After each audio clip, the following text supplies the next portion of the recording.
Hi guys, welcome to our YouTube channel Code Orbit. In this video, we can talk about iteration statements in C#. C# iteration statement loop is a block of code that will repeat itself over and over again until a given condition is true. मतलब iteration statement को हम loop भी बोलते हैं। तो loop एक type का block of code होता है जिसमें दैट विल रिपीट इटसेल्फ, मतलब वो बार बार रिपीट होता है over again and again, bar bar repeat होता है until a given condition is true, जब तक कि जो मेरी गिवन कंडीशन है वो ट्रू ना हो जाए और सम टर्मिनेटिंग कंडीशन इज रीच्ड, या फिर मेरी जो कंडीशन है वो टर्मिनेट ना हो जाए। The condition is anything that you want the program to evaluate before each and every time it loops। मतलब कंडीशन कोई भी हो सकती है जो कि आप क्या चाहो प्रोग्राम के थ्रू इवेल्युएट करना चाहो बिफोर, पहले, each and every time it's loop. Whenever the condition is true, अगर जब भी आपकी कंडीशन ट्रू होगी तो the program knows to repeat, मतलब जब भी अगर आपकी कंडीशन ट्रू है तो प्रोग्राम को पता है कि उसको क्या बार बार रिपीट होना है। Once that condition is false, अगर एक भी बार आपकी कंडीशन फॉल्स हो गई then it's time to stop repeating, तो क्या होगा, आपका प्रोग्राम वही रिपीट करना बंद कर जाएगा। तो आपको ये समझ में आएगा iteration of statement in C# क्या होता है। अब हम देखते हैं types of loop in C#। There are following types of loop in C#। First for loop, second do loop, third while loop, fourth do while loop, fifth for each loop. तो अब हम एक एक लूप को हम समझेंगे और उसके प्रोग्राम के थ्रू समझेंगे। पहले हम उसकी थ्योरी समझेंगे, सिंटैक्स समझेंगे और फिर उसके प्रोग्राम के थ्रू हम समझेंगे कि क्या होता है। तो पहले आइए हम देखते हैं for loop. For loop, if you know the exact number of interactions for which you want to repeatedly execute a particular piece of code, तो you should use the for loop। मतलब आपको क्या बोलते हैं ना, if you know the exact, जब आपको exact पता है कि आपको अपना लूप कहाँ तक चलाना है। फॉर एग्जांपल, अगर आपको पता है कि आपको 10 डिजिट तक आपको अपना 10 नंबर तक चलाना है, तो जब आपको अपनी पता होता है कि आपको किस नंबर तक चलाना है, तब आप किसका फॉर लूप का यूज करते हो, जब आपको एक पर्टिकुलर कंडीशन पता होती है। For loop are preferred when the number of times loop statement are to be executed is known. तो आपको ये स्टेटमेंट से समझ में आएगा कि फॉर लूप हम कब प्रिफर्ड करते हैं, जब हमें number of times loop statement are to be executed is known, मतलब हमें पता है कि हमें कितने नंबर ऑफ टाइम्स को अपने स्टेटमेंट को एग्जीक्यूट करवाना है। जो हमें जब हमें पहले से पता होता है तब हम फॉर लूप का यूज करते हैं। द लूप वेरिएबल इनिशियलाइज, तो अब लूप वेरिएबल क्या है, इनिशियलाइज होगा। Condition to be tested and increment decrement of the loop variable is done in one line. अब फॉर लूप में क्या होता है, इनिशियलाइजेशन, कंडीशन हम टेस्ट करते हैं और इंक्रीमेंट डिक्रीमेंट, ये सारा हम एक ही लाइन में चेक करते हैं। तो फॉर लूप में क्या, हम ये तीनों चीज एक ही लाइन में चेक करते हैं। In one line in for loop, thereby providing a shorter, easy to debug structure of looping। तो ये क्या हो जाता है, शॉर्टर हो जाता है, छोटा हो जाता है, इजी हो जाता है डिबग करना हमें स्ट्रक्चर लूप के। तो आओ अब हम देखते हैं सिंटेक्स क्या होगा फॉर लूप का।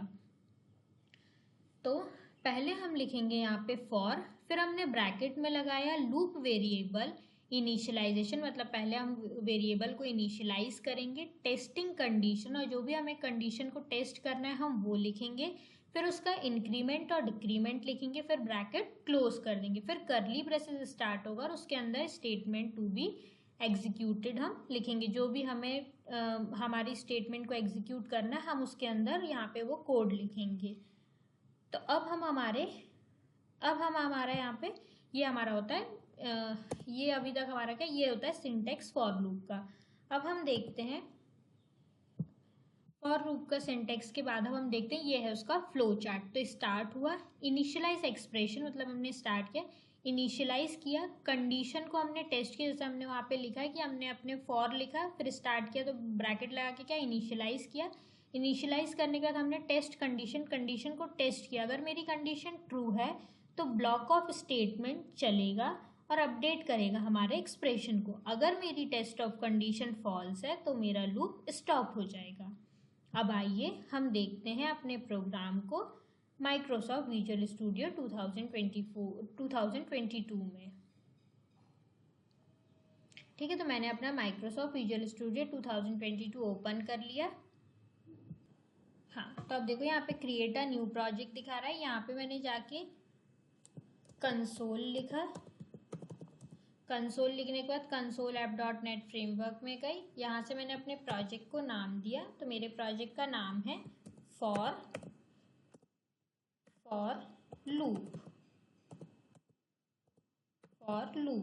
ओके, अब मेरे को अपने प्रोजेक्ट डी ड्राइव में चाहिए, तो मैंने डी ड्राइव सिलेक्ट कर लिया और यहाँ से मैंने मेरे प्रोजेक्ट को क्रिएट कर लिया। अब मेरा प्रोजेक्ट क्रिएट हो रहा है।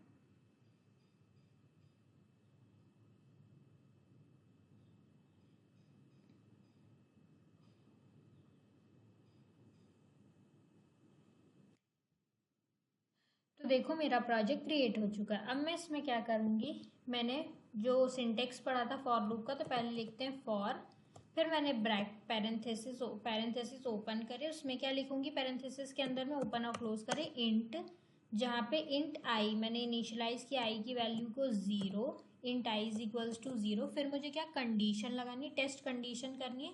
तो आई इज लेस देन 10, आई क्या होना चाहिए मेरा, लेस देन 10 होना चाहिए, सेमी कोलन। और यहाँ पे ये टेस्ट कंडीशन लगा दिया। अब मुझे इंक्रीमेंट या डिक्रीमेंट, तो मुझे इंक्रीमेंट करना, तो मैंने आई प्लस प्लस लगा दिया, ब्रैकेट क्लोज किया और फिर मैंने करली ब्रेसेस ओपन करे। करली ब्रेसेस ओपन करने के बाद उसके अंदर मैं लिखूंगी, अब मुझे स्टेटमेंट ऑफ कोड लिखना है, तो कंसोल डॉट राइट लाइन और आई की वैल्यू मुझे प्रिंट करनी है। उसके बाद यहाँ पे मैं अपने ये करली ब्रेसेस को ऑफ करती हूँ और प्रोग्राम को रन करती हूँ। तो यहाँ पे देखो फॉर लिखा मैंने, जो मैंने सिंटेक्स पढ़ा था क्या होता है फॉर लूप का सिंटेक्स, फॉर इनिशियलाइज करी वैल्यू, आई की वैल्यू मैंने 0 इनिशियलाइज करी, फिर आई को टेस्ट कंडीशन लगाई कि आई लेस देन 10 होना चाहिए, और फिर यहाँ पे इंक्रीमेंट किया आई प्लस प्लस और अंदर स्टेटमेंट ऑफ कोड लिख दिया, मतलब कंसोल डॉट राइट लाइन में मुझे आई की वैल्यू पुट करना। तो अब देखो कैसे होगा, आई इज इक्वल्स टू 0 है, अब 0 लेस देन 10 है, ट्रू है, क्योंकि 0 छोटा है 10 से, तो क्या हो जाएगा, ये लूप चलेगा। फिर आई प्लस प्लस, तो 0 की वैल्यू इंक्रीमेंट होगी, फिर क्या हो जाएगी, 0 की वैल्यू 1 हो जाएगी, फिर 1 लेस देन 10 है, ट्रू है, फिर कंडीशन चलेगी, फिर आई इंक्रीमेंट होगा और ऐसे करके सो ऑन चलता रहेगा लेस देन 10 तक। तो हम अपने प्रोग्राम को सेव कर लेते हैं और रन करते हैं।